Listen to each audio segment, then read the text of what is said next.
The casino owner's hand was halfway to Audrey's face when she said the four words that would echo through Las Vegas for the next 50 years. Touch me and die. March 15th, 1954. The Sands Hotel and Casino in Las Vegas. The most dangerous city in America where organized crime wasn't just present, it was the government. Where men in expensive suits made fortunes from other people's misery, and where saying no to the wrong person could get you buried in the Nevada desert. Audrey Hepburn was supposed to be safe here. She was Hollywood royalty, fresh off her Oscar win for Roman Holiday in Las Vegas for a charity benefit. The kind of high-profile event where casino owners rubbed shoulders with movie stars, where everyone played their roles and everyone went home happy. But Vincent "Vinny" Torrino had different ideas. Torrino owned 40% of the Sands, along with interests in 3 other casinos on the Strip. He wasn't just connected to organized crime, he was one of its most ruthless enforcers, a man who'd built his empire on fear, who collected debts with brass knuckles and collected favors with blackmail. In Las Vegas, Vincent Torrino's word was law. And tonight, Vincent Torrino wanted Audrey Hepburn.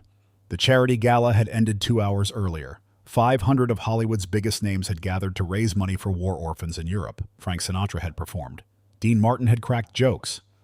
Audrey had given a speech about children who needed help, her voice breaking slightly as she spoke about families torn apart by conflict. It should have ended there. Applause, donations, everyone going home feeling good about themselves. But Torrino had approached Audrey's table during the final hour, sliding into the empty chair next to her with the confidence of a man who was used to taking whatever he wanted. "Miss Hepburn," he'd said, his voice smooth as silk and twice as dangerous. "Vincent Torrino, I own this place." Audrey had smiled politely, the way she'd been trained to smile at studio executives and press conferences. "Mr. Torrino, thank you for hosting such a wonderful event." "My pleasure." But the evening's not over yet. His eyes had moved across her face, down to her necklace, lower. "I was hoping we could discuss some private business." The way he'd said private had made Audrey's skin crawl, but she'd maintained her composure. "I'm afraid I'm quite tired. Perhaps we could speak another time." Torrino's smile had gotten wider and colder. "I don't think you understand. When Vincent Torrino wants to discuss business, we discuss business. Now." That's when Audrey had realized she was in real trouble. Now, 40 minutes later, she was alone with him in his private office on the top floor of the Sands. The room was decorated like a movie set version of luxury. Thick carpets, leather furniture, paintings that probably cost more than most people made in a lifetime. But the 2 men standing by the door weren't decorations. They were muscle, insurance, the kind of men who solve problems with their fists. Torrino had poured himself a scotch and offered her champagne, which she'd politely declined. Then he'd gotten straight to the point. "You're a beautiful woman, Miss Hepburn. Elegant, refined. The kind of woman who could make a man feel like a king."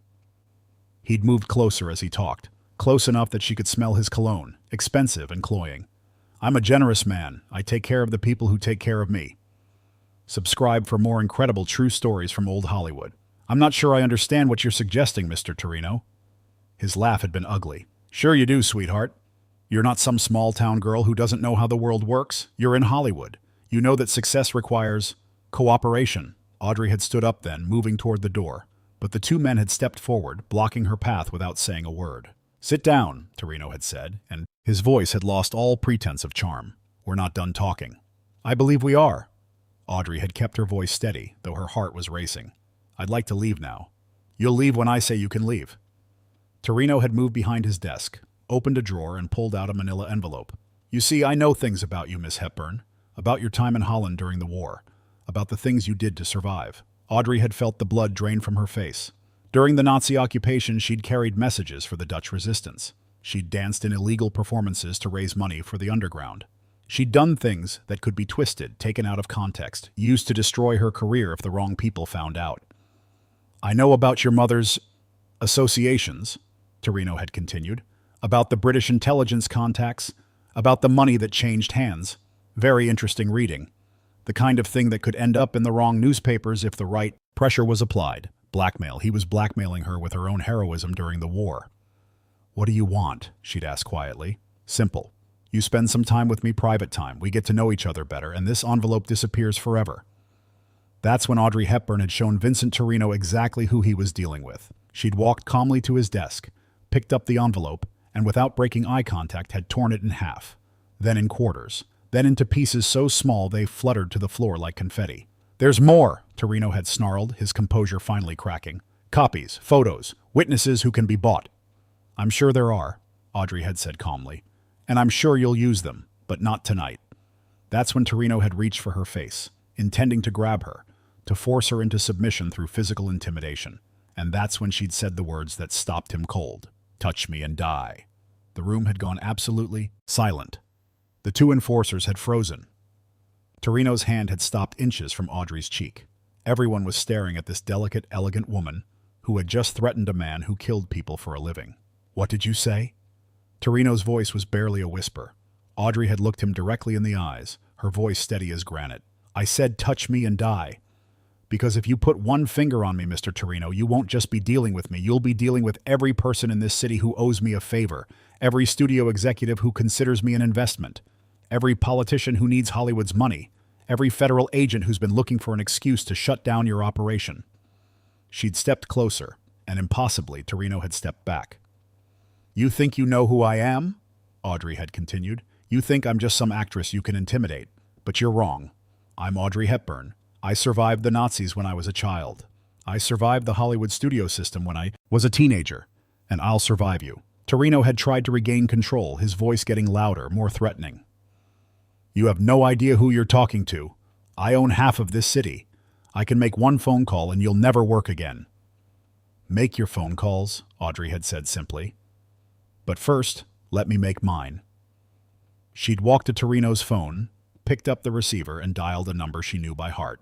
Jack, it's Audrey. I'm at the Sands Hotel with Mr. Vincent Torrino. Yes, that Vincent Torrino. He's made me a very interesting proposition, and I think you should hear about it. If you're loving this story, hit subscribe now. This is about to get even more incredible. Torrino had gone pale. Jack Warner, head of Warner Brothers Studio, wasn't just one of the most powerful men in Hollywood. He was connected to people in Washington, people in law enforcement, people who had been looking for ways to clean up Las Vegas for years. No, Torrino had said, reaching for the phone. Hang up. But Audrey had kept talking. He seems to think he can blackmail me with some documents about my war service. He also seems to think he can force me into some sort of arrangement. I thought you might find that interesting. Hang up the phone, Torrino had shouted, but his enforcers hadn't moved. They were smart enough to know that attacking Audrey Hepburn while she was on the phone with Jack Warner would be the last mistake they ever made. Oh, and Jack? Audrey had continued, her voice sweet as honey. I think the FBI might be interested in this conversation. Weren't they asking about interstate prostitution rings last month? This might be exactly the kind of evidence they were looking for. That's when Vincent Torrino had realized he'd made the biggest mistake of his criminal career. He'd tried to intimidate someone who was more connected, more protected, and more intelligent than he was. He'd threatened someone who had the power to destroy him with a single phone call. Wait, he'd said desperately, but wait, let's discuss this. Let's be reasonable. Audrey had hung up the phone and turned to face him. Now you want to be reasonable? How interesting. What happened next would become Las Vegas legend. Within 30 minutes, Jack Warner had made 6 phone calls to FBI Director J. Edgar Hoover, to Nevada Governor Charles Russell, to the Nevada Gaming Commission, to the IRS, to the Las Vegas Police Department, and to Frank Sinatra, who, despite his own complicated relationship with organized crime, considered Audrey Hepburn off-limits to everyone. Within 2 hours, federal agents were in the building, not just to investigate Torino, but to escort Audrey safely back to her hotel. Within 24 hours, the Gaming Commission had launched a full investigation into the Sands ownership structure. Within a week, Torino had lost his casino licenses and was facing federal charges for extortion. But the most important thing happened in the 30 seconds immediately after Audrey hung up the phone. Vincent Torrino, one of the most feared men in Las Vegas, a man who'd built his reputation on intimidation and violence, had walked up to Audrey Hepburn and done something nobody who knew him would have believed possible. He'd apologized. Miss Hepburn, he'd said, his voice shaking, I apologize. I was out of line. Completely out of line.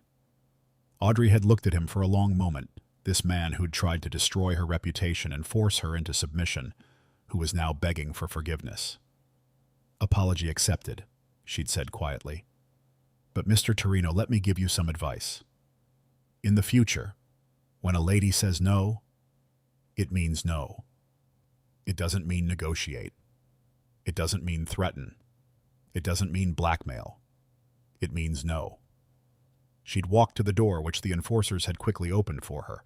And Mr. Torrino, if I hear that you've tried this with any other woman, actress or otherwise, I'll make more phone calls. Understood? Understood, he'd whispered. Audrey had left the sands that night with her head held high, protected by federal agents, and knowing that she'd just sent a message that would echo through every casino, every back room, every place in Las Vegas where powerful men thought they could take whatever they wanted from women who couldn't fight back. The story spread through Hollywood like wildfire. Not in the newspapers, the studios made sure of that, but among the people who mattered. Actresses called each other to share the news. Directors told the story at dinner parties.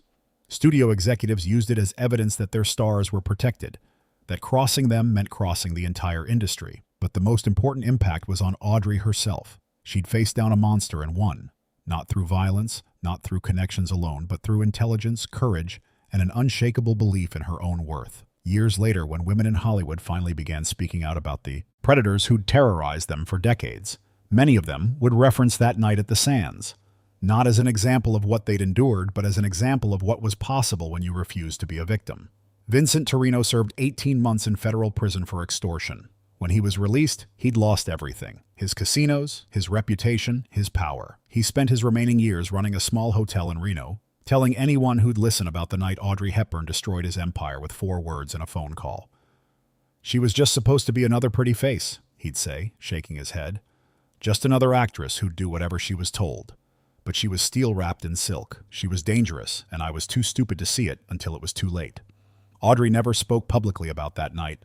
When reporters asked about her time in Las Vegas, she'd smile and talk about the charity event, about the wonderful donations, about the important cause. She never mentioned Vincent Torrino or what he'd tried to do to her. But privately, to close friends, she'd sometimes talk about the moment she realized her own power. Not the power that came from fame or beauty, but the power that came from refusing to be afraid. "I learned something important that night," she told Mel Ferrer years later. "I learned that bullies are only powerful if you let them be. The moment you refuse to be intimidated, the moment you stand up and say no, everything changes." That night at the sands became part of Audrey Hepburn's legend, though it was the part that was rarely told. It was the night she proved that elegance and strength weren't opposites, that grace and power could exist in the same person. It was the night she showed that sometimes the most dangerous weapon a woman can have isn't a gun or a knife. It's the absolute refusal to be anyone's victim. And it was the night that 4 words, "Touch me and die," became the most feared phrase in Las Vegas, spoken by the most unlikely person to ever threaten a mobster. Because when Audrey Hepburn said those words, Vincent Torrino learned what every bully eventually learns: that true strength doesn't announce itself with violence. It announces itself with quiet confidence and the willingness to use every weapon at your disposal to protect what matters most. In this case, what mattered most was her dignity, and she was willing to go to war for it.